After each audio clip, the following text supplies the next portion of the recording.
De retour sur ce plateau pour la troisième partie de l'Africa Newsroom. Le plateau est toujours au complet avec nos invités Mouma Sokna Diop, Gratien Rukindikiza et Emile Boyongeno. Ouvrons à présent notre grand angle économique.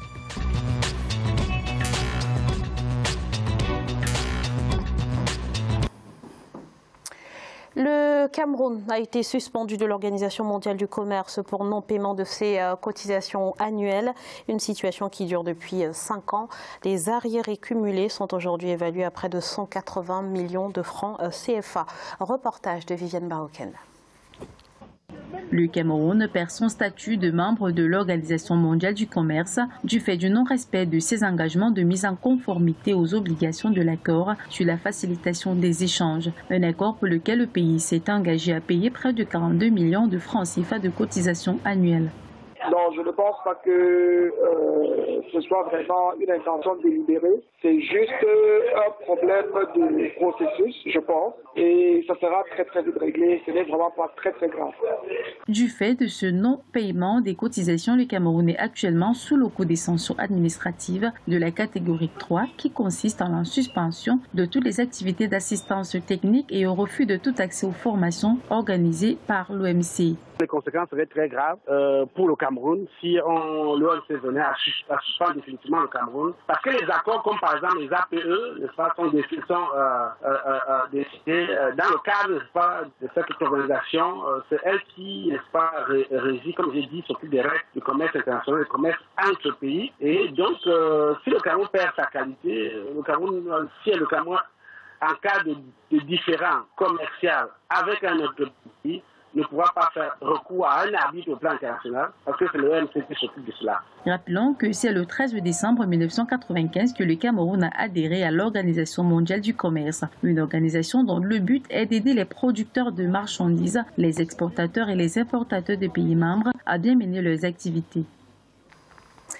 Alors, Monsieur Diop, qu'est-ce qui peut selon vous justifier ou expliquer que le Cameroun se retrouve dans une telle situation aujourd'hui suspendue de l'OMC ? Au regard, comment dirais-je, de la somme, 180 millions, ça me paraît quand même une somme dérisoire pour un État déjà. Moi, je pense que c'est un problème de gestion ou en tout cas un problème de gestion administrative tout simplement parce que 180 millions, ce n'est pas la mer à boire. Moi, je pense que c'est parce que tout simplement un dysfonctionnement, en tout cas dans ces accords-là de partenariat avec l'OMC ou les accords de partenariat économique qui sont d'actualité aussi en Afrique. Moi, je pense qu'il y a peut-être des choses qu'il faut revoir dans tous ces accords-là. Si vous voulez bien, 2 mots. Moi, personnellement, je me suis beaucoup intéressé au Cameroun, comme je l'ai dit tout à l'heure, aux pays d'Afrique subsaharienne. Et moi, ce que je trouve dommage, c'est que voilà des pays qui sont extrêmement riches, encore une fois, en ressources humaines, parce qu'on l'oublie souvent, parce que c'est la ressource humaine qui fait tout le reste. Le Cameroun, quand même, a beaucoup de ses enfants qui sont bien formés. Le Cameroun est un pays qui dispose de ressources naturel extrêmement important et on se retrouve dans un pays qui n'arrive pas déjà à organiser un marché local vivable, un marché et participer bien sûr à un marché africain et qui se retrouve dans une situation avec l'OMC où ils se retrouvent avec des arriérés de 180 millions. Moi, je trouve que franchement, ça ne fait pas sérieux, quoi. Ça fait pas sérieux. C'est un problème de gestion, problème d'organisation que l'on retrouve au Cameroun, qu'on retrouve aussi dans d'autres pays. Il n'y a pas que le Cameroun. Alors, Monsieur Diop l'a dit, 180 millions de francs CFA, c'est une somme dérisoire pour un pays qui détient l'économie la plus robuste de la sous-région Afrique centrale. Monsieur Diop a évoqué des dysfonctionnements peut-être dans les accords, vous avez dit, mais ne s'agit-il pas plutôt de dysfonctionnements au niveau de la gestion des affaires courantes au Cameroun, Monsieur Boyongeno ? Alors, je n'ai pas accès aux informations qui permettraient de confirmer ou d'infirmer cela. Mais on peut remarquer que 180 millions de francs CFA qui sont dus à une organisation à laquelle on appartient depuis sa création, à une organisation qui est aussi importante pour l'économie, c'est quand même, ça ne fait pas sérieux, ce n'est pas bien pour l'image du pays. Par contre, ce qui m'intéresse, c'est qu'à travers cela, cette non-contribution de l'État camerounais, on se rappelle, ça me rappelle simplement que dans la plupart des organisations internationales, il y a toujours ce problème des contributions des États membres. À l'UNESCO, c'est le même problème, à l'Union africaine. Très régulièrement, les États africains ont cette incapacité à réellement contribuer à respecter leurs contributions alors qu'ils sont membres. Et on se demande, mais alors, à quoi bon adhérer si vous n'allez pas contribuer? Comment peut-on sérieusement revendiquer une égalité de voie, de traitement si on n'est pas capable de contribuer? Ça c'est une question qui s'adresse au Cameroun éventuellement, mais également à toutes les autres organisations, à tous les autres pays qui ne contribuent pas dans les autres organisations. À l'Union africaine, c'est le problème. Très régulièrement, on a des difficultés de financement. Et très souvent, ce sont les États occidentaux qui viennent financer des programmes de l'Union africaine. Ça pose un vrai problème. Est-ce qu'on est réellement souverain si on n'est pas capable de se prendre en charge économiquement? Alors, allez-y. Oui, en fait, ce n'est pas un problème, je dirais, d'organisation même. Parce que, en fait, compte tenu du montant où, du moment où on décide d'entrer dans une organisation, on respecte les règles. Il y a les cotisations, soit pour le Cameroun, moi je me dis, il y a deux choses. Soit le Cameroun n'a aucun intérêt à continuer à adhérer à l'OMC, et donc du coup le Cameroun ne cotise pas, ne voit pas l'importance de l'OMC, ce qui est vraiment serait grave pour le pouvoir camerounais de ne pas voir l'importance de l'OMC, compte tenu des affaires, compte tenu de tout ce qui se passe.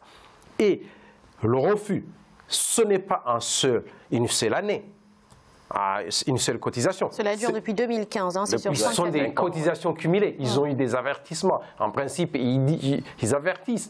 Donc, le fait de ne pas payer, cela pose un problème au niveau du pays, de l'organisation du pouvoir camerounais et même de l'organisation tout court. On se demande vraiment comment le pouvoir camerounais fonctionne si on se retrouve dans cet état.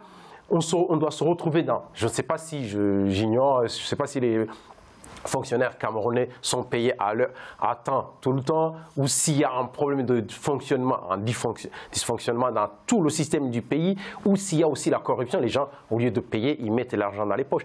Mais c'est vraiment un cas assez atypique qu'on ne peut pas comprendre pour un pays comme le Cameroun.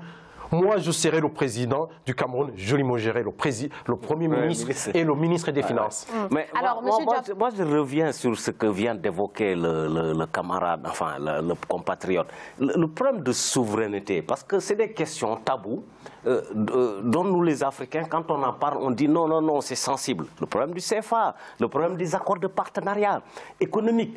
Aujourd'hui, le cas du Cameroun, on le retrouve dans tous les pays africains. Pourquoi ? Parce que tout simplement, on est dans des pays, effectivement, qui ne créent pas de la richesse endogène. Je ne sais pas si je me fais comprendre. C'est-à-dire que quand on prend le cas du Cameroun, c'est un pays qui commerce quoi? Avec qui? Souvent, c'est des matières premières qu'on délègue aux multinationales, qui les exploitent, qui les transforment, qui créent de la valeur ajoutée, qui n'est jamais réinvestie au Cameroun. Et effectivement, ce pays-là, le résultat des courses se retrouve dans des difficultés financières et est obligé effectivement d'honorer ces multitudes d'engagements-là qu'il ne peut pas. Ce n'est pas ce genre de problème qui empêche le Cameroun de cotiser. Et en plus, dans plusieurs pays africains, maintenant, ils commencent à ne plus exporter toute la matière première. Il y a des pays maintenant africains qui produisent. Parce que les pays africains, on n'a pas besoin d'exporter vers hors l'Afrique. Si les pays africains vendaient déjà commercer entre eux en Afrique, on aurait une richesse. Mais bien sûr, il y a des pays qui cela commencent... ne se fait pas. Ça commence à se faire. Ça se fait. Il faut vraiment être optimiste. Il y a des pays africains qui commencent à produire une grande quantité de la consommation intérieure. Je suis un afro-optimiste. J'en parle beaucoup même de la théorie de la consommation locale qui se développe de plus en plus dans beaucoup de pays. Mais quand je parle de souveraineté aussi, c'est qu'aujourd'hui, effectivement, ce qu'on constate quand même, c'est que la plupart de nos ressources, que ce soit au Cameroun ou ailleurs, c'est délégué quand même l'exploitation, les produits halieutiques par exemple, dans beaucoup de pays, sont délégués à des multinationales et économiquement parlant, on ne peut pas créer de la richesse dans un pays si les ressources ne sont pas exploitées de manière endogène, c'est-à-dire que par des industries qui appartiennent à nos pays. Déjà, c'est le premier travail que le Cameroun doit faire pour éviter effectivement ce qui se passe. Aujourd'hui, toutes les activités locales du Cameroun sont englouti bien sûr par des activités de sociétés étrangères qui viennent. Il faut différencier l'Afrique, disons francophone entre guillemets, et l'Afrique par exemple anglophone. Parce qu'il faut se dire, il y a tout un système, le franc CFA, le système de la, je dirais même de la néocolonisation économique. Bien sûr. Donc tout est lié. Il faut vraiment confondre, il ne faut pas confondre tous les pays de l'Afrique. Très rapidement. Oui, alors je suis d'accord avec le fait que l'extraversion de nos économies, bien sûr, est dommageable. Par contre, moi allons au-delà de l'évidence. L'évidence serait de dire que cet État n'a pas payé sa contribution et c'est dommageable pour son image. Oui, c'est dommageable. Les États africains sont très régulièrement coupables de ce fait. Mais moi j'ai une question, ok, il paye ses contributions et finalement à quoi ça sert ces contributions? Bien sûr, c'est ça. Il doit y avoir également une transparence de ce à quoi sert cet argent. Quand on regarde le cas du Cameroun vis-à-vis de l'OMC, on se rend compte que le fait de ne pas avoir versé ces 180 millions de francs CFA sur 5 années va entraîner deux conséquences qui se résume en fait en un transfert de capacité ou en transfert de compétences, donc en formation et en assistance technique.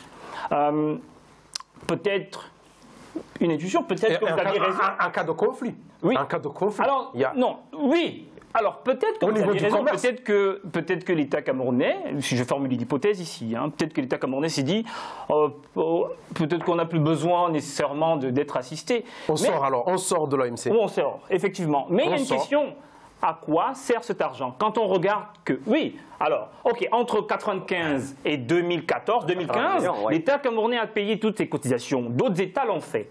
Quel est le poids de l'État camerounais au sein de l'OMC? Ce que je veux interroger, je ne veux pas justifier ou légitimer le fait de ne pas avoir payé. Je veux qu'on s'interroge sur le fait à quoi servent les contributions quand elles sont versées. Quand on sait que même quand ils versent leurs contributions, ces États ne pèsent pas le même poids. Cela ne peut pas justifier le fait que je l'ai dit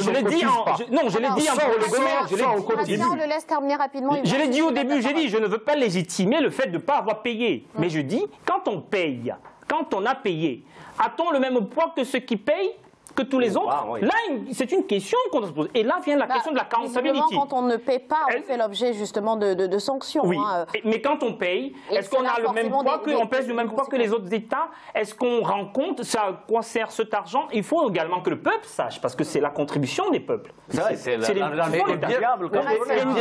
Eh bien, l'OMC publie à la fin de chaque année les comptes. Non, je parlais du point de vue camerounais. Non, justement, je dis bien, l'OMC publie ses comptes, publie l'utilisation de l'argent. Donc le Cameroun peut y accède déjà à les données pour voir à quoi ça sert l'argent. Question simple. Quel est le poids du Cameroun au sein de l'OMC? Mais le poids, si le Cameroun... Combien de fonctionnaires camerounais travaillent? Combien de Camerounais occupent des postes de direction au sein de l'OMC? On ne paye pas pour envoyer ces fonctionnaires. Combien d'Africains occupent des postes de direction au sein de l'OMC? Non, c'est une question qu'il faut aussi se poser, parce que c'est l'argent qui se considère l'organisation. Il faut sortir. Alors, effectivement, M. Boyogeno, si vous ne trouvez pas votre intérêt au sein d'une institution, vous en sortez. Oui, au lieu de cumuler des arriérés et de ne pas les payer. Non. Ça c'est une chose. Écoutez, c'est parce que vous voulez résumer la question à l'OMC. Il faut extrapoler. Là, c'est le cas de l'OMC. Non. Là, c'est le cas de l'OMC parce que c'est une question générale. Restons concentrés sur le sujet du jour. Si vous voulez, je pense que j'ai compris votre question. Ça veut dire qu'aujourd'hui, la question qu'on doit se poser... À l'ONU, c'est la même chose. Quel est le poids des pays africains à l'ONU? Est-ce qu'on doit continuer, effectivement, à être des figurants aux Nations Unies? Est-ce qu'on doit être des figurants à l'UNESCO pour financer notre système éducatif extraverti? Est-ce qu'on doit continuer alors qu'en même temps qu'on cotise à l'OMC et tout ça, peu importe la somme, au niveau même national, local, on n'arrive même pas à organiser notre économie. Au niveau africain, on n'arrive même pas. On peut se poser la question. Si vous parlez par exemple des Nations Unies, posons-nous la question, où se trouvent les dépenses, le gros des dépenses des Nations Unies? Où se trouvent les forces des Nations Unies qui consomment beaucoup d'argent? Le Congo, la sécurité, le Soudan du Sud, le Mali. Non, donc, mais oui, Monsieur Gratien, quel est le poids des États africains au sein de l'ONU? Ne parlons pas de poids, parlons de ces dépenses. Quel est leur poids? Pourquoi nous devons... Au Conseil de sécurité, il y a combien d'États africains? Conseil de sécurité, quand ils ont fixé le Conseil de sécurité, les pays africains n'étaient pas encore indépendants. S'il vous plaît, on reste concentré sur l'OMC très rapidement. Le mot de fin. Oui, pour l'OMC, pour moi, l'OMC a l'importance au niveau des échanges, au niveau de l'international. Il y a les pays qui sont membres, les pays qui aiment même la Chine et les autres pays. Nous voulons, on veut être des pays émergents. Nous voulons émerger, nous voulons avoir une économie solide. Si nous n'adoptons pas, si nous n'entrons pas dans certaines règles, eh bien, on va rester dans une phase inférieure. Le Cameroun peut se retrouver, par exemple, où les hommes d'affaires peuvent perdre, par exemple, le marché américain, le marché européen, parce qu'ils vont pas avoir, ils vont se dire, moi je suis client d'une société camerounaise, je vais me dire, s'il y a un problème, quel va être l'arbitrage? Si jamais j'exporte et que demain ils piratent les produits, qui va être l'arbitre?